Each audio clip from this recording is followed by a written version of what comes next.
你諗下，如果我哋冇咗，或者其實唔係冇咗，係我哋唔認識佛法，唔認識佛陀，釋迦牟尼佛，唔認識陳金剛上師，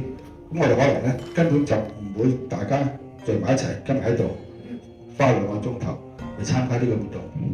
但究竟我哋諗下佛法、佛陀所教法，上師對我哋或者我哋所求所得到嘅嘢，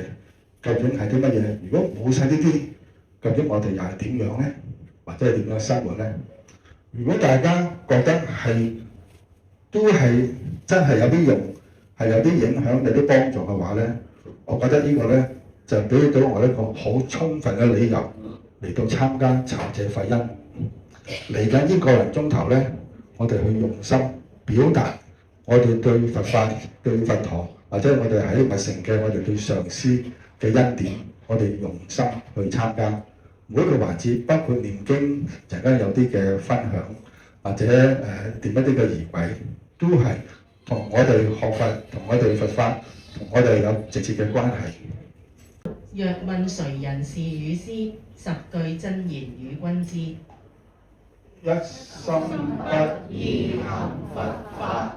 意願不墮名行足，三解脫離三普渡。雖知得福業還在，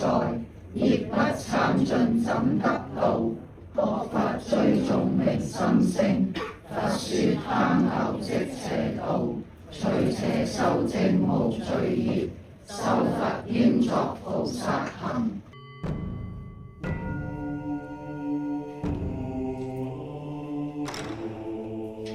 讚謝禮恩及引領本門一切無因佛子嘅善信男女等一切大眾，後世共禮五感佛恩，唯願諸佛菩薩隨持正知，納受永賜我慈航法門得常興旺，行花成就無礙，大眾同獲吉祥。唯願謝佛功德圓滿無漏，當願向十方一切法界，見聞歡喜，悉皆共發菩提，我與一切大眾同獲佛恩。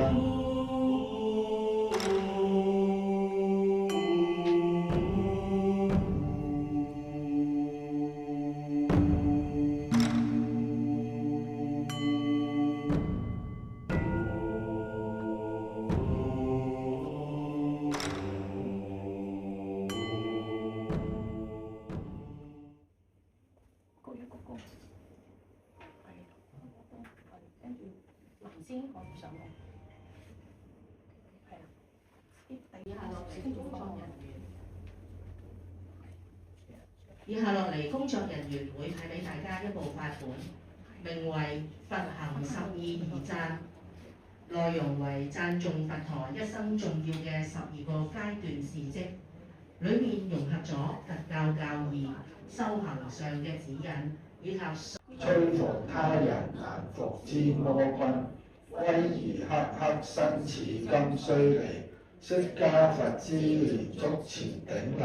世尊首先生起菩提心，隨後圓滿福慧而資糧。